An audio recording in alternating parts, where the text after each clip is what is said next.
اپنے لیے یہ جو اپنے نفس کی اصلاح کی فکر کر رہا ہے یہ اللہ کا محبوب بن گیا ہے، یہ اللہ کا محبوب بن گیا ہے، یہ میرا بھی محبوب بن گیا۔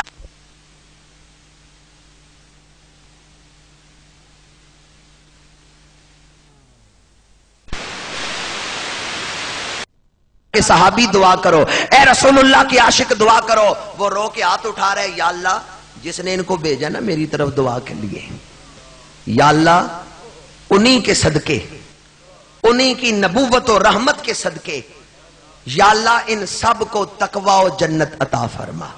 میں وہ دعا احیاء علوم الدین کے حوالے سے آپ کے سامنے بیان کر رہا ہوں۔ اور پتہ ہے جب حضور نے صحابہ کو بھیجا نا جاؤ دعا کراؤ، تو پیچھے سے حضور نے کیا کیا؟ حضور نے ہاتھ اٹھائے اور عرض کیا، یا اللہ میرے اس غلام کو اچھی اچھی دعائیں کرنے کی توفیق عطا فرما۔ یا اللہ میں نے اپنے غلاموں کو بھیجا اس سے دعا کراؤ۔ حضور نے خود ہاتھ اٹھائے، یا اللہ میرے غلام کو اچھی دعائیں کرنے کی توفیق دے اور جو یہ دعائیں کرے ان کو قبول فرما۔ یہ شان کس کو ملی کہ حضور صحابہ کو بھیج رہے ہیں اس سے دعا کراؤ؟ وہ جس نے اپنے نفس کی زیادہ فکر کی ہے۔ کسی وقت کسی ایک صحابی کی سیرت کا کوئی ایک پہلو زیادہ نمایاں ہو جاتا ہے، حضور نے فرمایا جاؤ اس سے دعا کرو۔ آج ہمیں اپنے نفس کی اصلاح کی فکر ہی نہیں، جو یہ فکر کرتا ہے وہ اللہ کا بھی محبوب، رسول اللہ کا بھی۔ اگر میں آپ سے پوچھوں آپ میں سے کون حضور کا عاشق ہے، لیکن سارے دونوں ہاتھ کھڑے کریں گے۔ محب ہیں سارے ہاتھ کھڑے کریں گے، پر مجھے بتائیں اگر کوئی حضور کا محبوب بن جائے تو قسمت والا ہے یا نہیں؟ حضور کا عاشق ہونا، محب ہونا بہت بڑا رتبہ ہے، پر اگر کسی سے حضور محبت کریں اور حضور فرمائے میں اس سے محبت کرتا ہوں، وہ کتنا خوش نصیب ہوگا۔ جو محبوب رسول ہو، جو اللہ کا محبوب ہو، اللہ کے رسول کا محبوب ہو، وہ کتنا خوش نصیب ہوگا۔ اگر چاہتے ہیں کہ حضور خوش ہو جائیں تو آج عہد کریں کہ ہم اصلاح نفس کی کوشش کریں گے۔ احیاء علوم الدین میں امام غزالی نے ایک اور مثال دی ہے، فرماتے ہیں ابن سما، گفتگو کو سمیٹ رہا ہوں، 60 سال عمر تھی، ایک دن بیٹھے سوچنے لگے میری عمر 60 سال ہو گئی ہے، اچھا ان 60 سالوں کے دن کتنے بنتے ہیں؟ امام غزالی نے ابن سما کی عمر کے دن لکھے ہیں 21,600 21,600 دن انہوں نے گزارے۔ جب وہ یہ بات سوچ رہے تھے، سوچنے لگے میں نے پچھلی زندگی میں 21,600 دن گزارے ہیں، اگر ایک گناہ بھی میں نے روزانہ کیا ہو، ایک گناہ اگر میں نے روزانہ کیا ہے تو اس وقت میرے نامہ اعمال میں 21,500 گناہ ہے۔ میں تو اللہ کی کچہری میں ایک گناہ کا حساب نہیں دے سکتا، 21,000 گناہوں کا حساب کیسے دوں گا؟ اب اس وقت میں اور آپ اپنی پچھلی زندگی کا حساب کریں، ہم کتنی زندگی گزار چکے ہیں۔ صرف آپ کو ایک فکر دینا چاہتا ہوں، سوچ دینا چاہتا ہوں، اس محفل اس رات کی دعوت فکر دینا چاہتا ہوں۔ اگر کبھی وقت ملے، اور میں اکثر اپنے دوستوں سے کہتا ہوں گھر والوں کو وقت دیتے ہو، بچوں کو دیتے ہو، برادری کو دیتے ہو، دوستوں کو وقت دیتے ہو، تھوڑا سا وقت اپنے آپ کو بھی دے لو، تھوڑا سا وقت اپنے آپ کو بھی دے لو، اپنے آپ کو بھی دیکھ لو کہ میں کس معیار کا مسلمان ہوں۔ اقبال نے کیا خوب کہا، اسر ما مارا زما بیگانہ کرد، از جمال مصطفیٰ بیگانہ کرد۔ آج مصروفیت اتنی ہو گئی ہے کہ ہمیں اپنے آپ کی فکر ہی نہیں، اپنے لیے وقت ہی کوئی نہیں۔ کبھی تھوڑا سا وقت اپنے لیے نکالیں اور سوچیں میری عمر اس وقت کتنی ہے۔ اگر کسی کی 30 سال عمر ہے تو تقریباً 9,500 دن وہ گزار چکے۔ اگر کسی کی 30 سال عمر ہے تو تقریباً 9,500 دن وہ گزار چکے، 9,500 دن وہ گزار چکے۔ اگر ایک گناہ بھی اس نے روز کیا ہو تو 9,000 گناہ تو اس کے نامہ اعمال میں ہے، لیکن اگر ایک گناہ نہیں 10 گناہ روز کیے ہوں تو 90,000 گناہ اس کے نامہ اعمال میں ہے۔ اللہ کی کچہری میں تو ایک گناہ کا حساب نہیں ہم دے سکیں گے، لاکھ گناہوں کا حساب کیسے دیں گے؟ ہم نے کبھی سوچا ہی نہیں کتنا سٹاک ہو چکا ہے گناہوں کا، اور کیسے ہم یہ سمجھتے ہیں گناہ بخشے ہوئے ہیں، اور اکثر ہماری نفسیات یہ بن چکی ہے، ہم سمجھتے ہیں ہم تو بخشے ہوئے ہیں، ہمیں تو اصلاح کی فکر ہی نہیں۔ اس لیے میں نے حضرت فاروق اعظم کا ذکر آپ کے سامنے کیا، جن کو حضور نے دنیا میں جنتی ہونے کی بشارت دی، وہ رو رہے ہیں۔ یہ ان کا وہ قرب تھا، وہ اعلیٰ مقام تھا، یہ ان لوگوں کی فکر تھی۔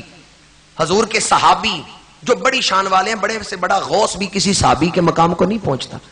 پر وہ صحابی گرم ریت پہ لیٹ رہے ہیں اپنے نفس کی اصلاح کے لیے. اگر وہ اتنا اعلیٰ معیار پیش کرتے ہیں تو ہمیں کتنی کوشش کرنی چاہیے. حضرت امام اعظم ابو حنیفہ الحمدللہ ہم سارے عقیدے کے اعتبار سے سنی ہیں اور فقہ کے اعتبار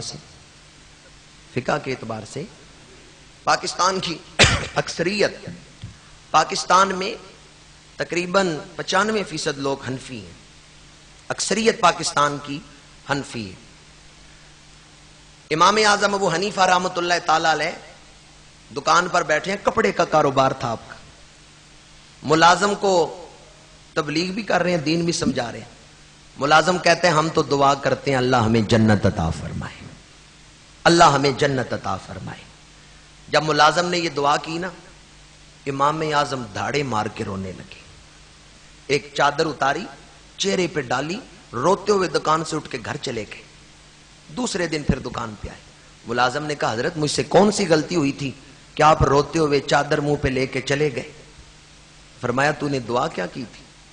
اس نے کہا جی دعا کی تھی کہ اللہ ہمیں جنت عطا فرمائے. پھر امام اعظم رونے لگے. فرمایا جنت تو وہ مانگے جس نے اللہ کو راضی کر لیا ہو. ہم نے تو گناہ کر کر کے اللہ کو ناراض کیا ہوا ہے. ہم جیسے اب یہ امام اعظم کے الفاظ کا ترجمہ آپ کے سامنے بیان کر رہا ہوں، شاید کہ اتر جائے تیرے دل میں میری بات. امام اعظم نے فرمایا ہم جیسے لوگوں کو جنت نہیں مانگنی چاہیے، معافی مانگنی چاہیے. ہم جیسے لوگوں کو رب معافی کر دے سمجھو بڑی بات ہے. ہم جیسے لوگوں کو معافی مل جائے تو سمجھو اللہ نے بڑا کرم کر دیا. فرمایا جنت تو وہ مانگے جنہوں نے رب کو راضی کیا ہو. یہ کون کہہ رہا ہے؟ جو سراج الامت ہے. یہ کون کہہ رہا ہے؟ جو امام ابو یوسف کا استاد ہے. یہ کون کہہ رہے ہیں؟ جو امام محمد کا استاد ہے.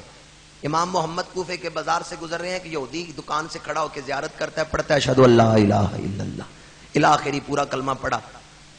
لوگوں نے کہا کلمہ کیوں پڑھ لی ہے؟ اس نے کہا چھوٹا محمد اتنا سونا ہے، بڑا محمد کتنا سونا ہوگا. جس کے شاگرد اپنی زیارت سے غیر مسلموں کو کلمہ پڑھا رہے ہیں وہ استاد، وہ امام سراج الامہ. دعا کرتے ہیں ہم جیسے گناہگاروں کو تو معافی مانگنی چاہیے، جنت نہیں مانگنی چاہیے. جنت تو وہ مانگے جنہوں نے اللہ کو راضی کر لیا. اور امام اعظم ابو حنیفہ رات مصلی پہ کھڑے ہو کے نماز پڑھتے ہیں. آپ کا ایک شاگرد کہتا ہے میں گیا آپ سے ملنے کے لیے، پیچھے بیٹھ گیا پچھلی صف پہ. مجھے ایسے آواز آئی جیسے بارش کے قطرے ٹپ ٹپ ٹپ گر رہے ہیں. میں نے دیکھا تو بارش نہیں ہو رہی تھی، مصلی کی طرف دیکھا تو امام کے آنسو گر رہے تھے، یوں جیسے بارش گر رہی. امام کا ایک دشمن تھا مصر بن قدام، یہ طبقات میں روایت ہے. مصر بن قدام مسجد میں آیا رات عشاء کے بعد، دیکھا امام اعظم ابو حنیفہ سجدے میں ہے. آدمی کو چادر لے کے سجدہ کرے تو ایک حصہ زمین پہ پڑا ہوتا ہے. امام اعظم کی چادر کا ایک حصہ یا لباس کا کوئی حصہ زمین پہ تھا، جسم سے تھوڑا سا جدا تھا. اس نے ایک بڑا پتھر لیا، اس کپڑے پہ رکھ دیا. دشمن تھا امام اعظم کا، اس کے دل میں امام اعظم کی محبت نہیں تھی. ویسے تھا وہ بھی سنی العقیدہ، لیکن امام اعظم کے ساتھ اس کو محبت نہیں تھی.